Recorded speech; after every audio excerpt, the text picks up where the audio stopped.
Momento Mori. Remember, you must die. It's a certainty.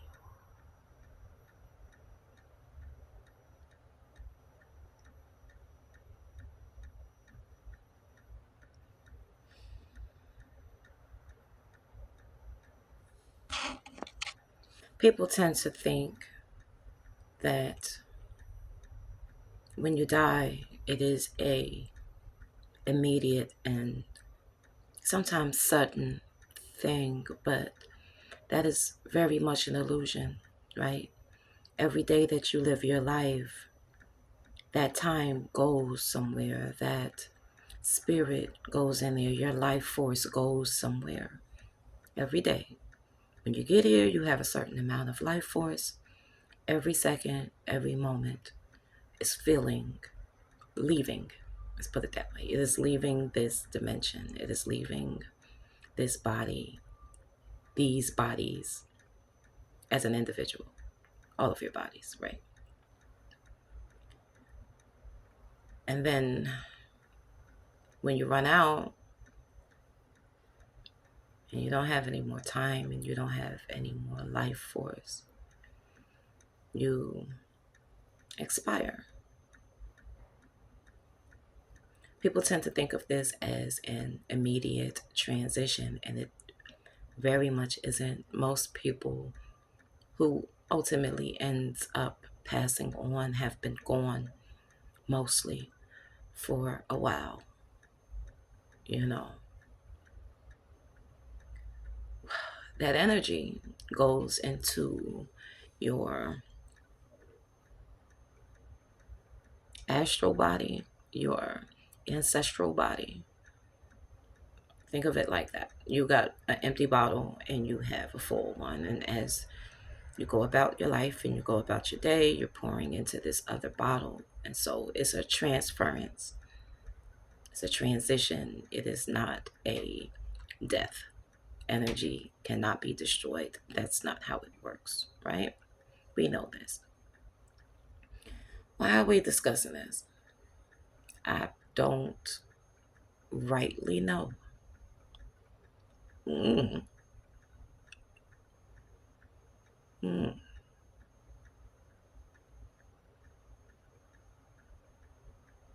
You spend your life, you get here and you know who you are, and you spend your life being programmed to forget. And then as you get closer to your end, you begin to remember, or at the very least, have better questions. You know,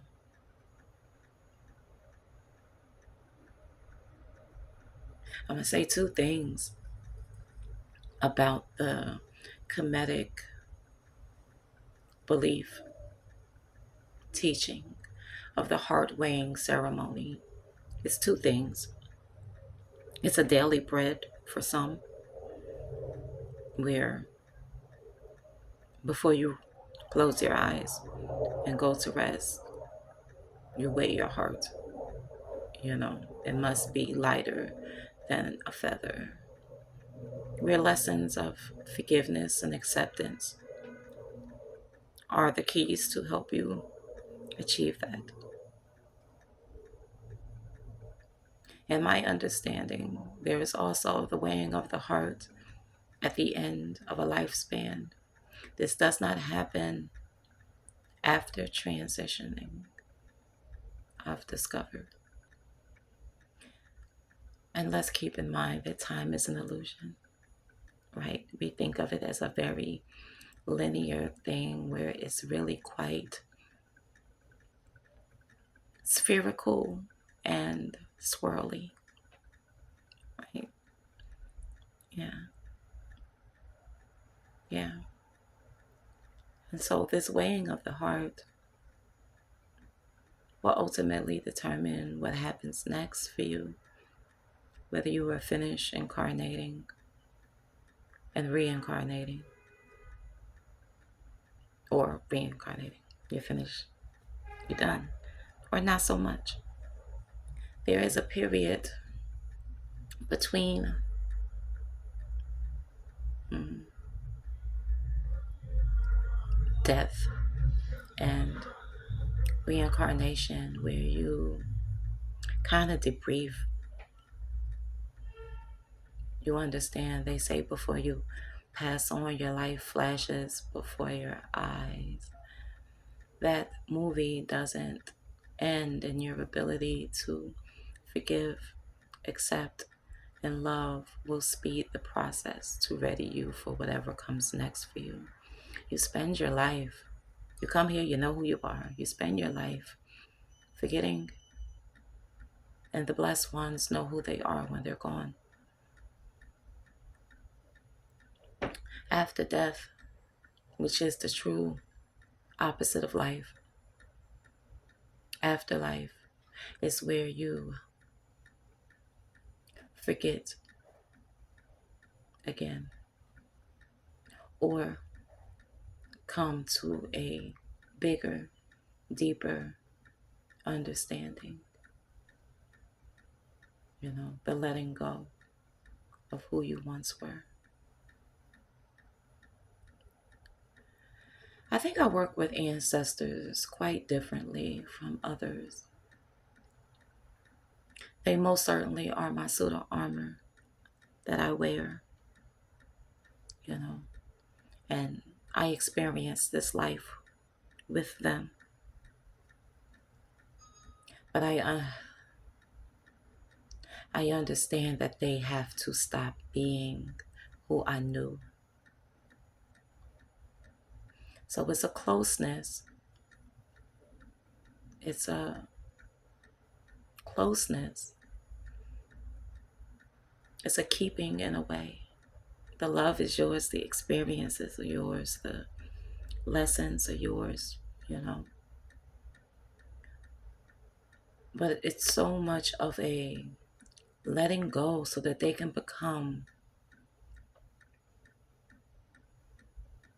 what's next. Recently, I seen a clip of Erykah Badu saying that you die twice, when your body perish, and then you transition again when no one remembers your name. I think that's really beautiful, the way she put it, and I would have to agree 100% according to the things that I've experienced, right? I lost my father a very long time ago, right? And I do commune with him. As an ancestor, I do have a relationship with him and his afterlife, but he is not that man anymore, you know. We're more like kindred spirits than father and daughter. I have allowed him to let go of who he had became here in this realm.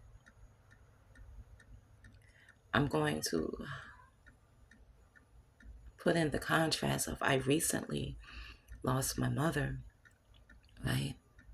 And I'm finding the balance of remembering and sharing this life and keeping the love and lessons, and also allowing her to become whoever she is destined to be next, because this is over. As living beings, most people have a fear of the inevitable, you know, because most structured religions don't really give you enough information for you to be able to find acceptance and peace with the natural order of things, the nature of things. When the bird is alive, it eats the ants. When the bird dies, the ants eat the bird. It's beautiful, right? And so, because there is so much fear, you can't see the beauty. You can't think clearly. You can't know. Fear is the opposite of love. Fear is a hindrance and gnosis and a very deep knowing, you know. What's my point?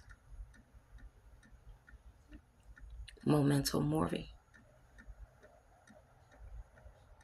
Remember, you must die. And the more you are prepared spiritually, emotionally, mentally, the quicker you can transition to whatever's next for you.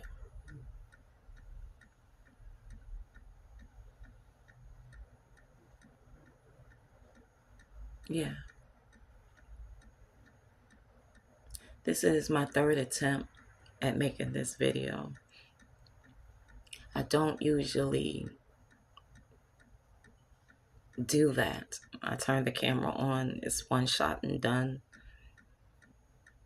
This is a really big topic and was very unaware on how to approach it. So there may be a sequel or something at some point. I'm not sure if I got out what I was trying to. I was encouraged to turn on the camera and talk about this. I don't know if I have achieved my purpose, but sometimes it's hard for me to know, you know. Is there anything else?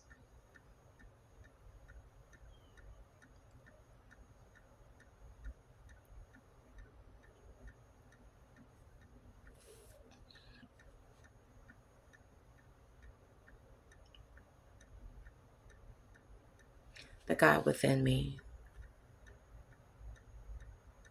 recognizes the God within you.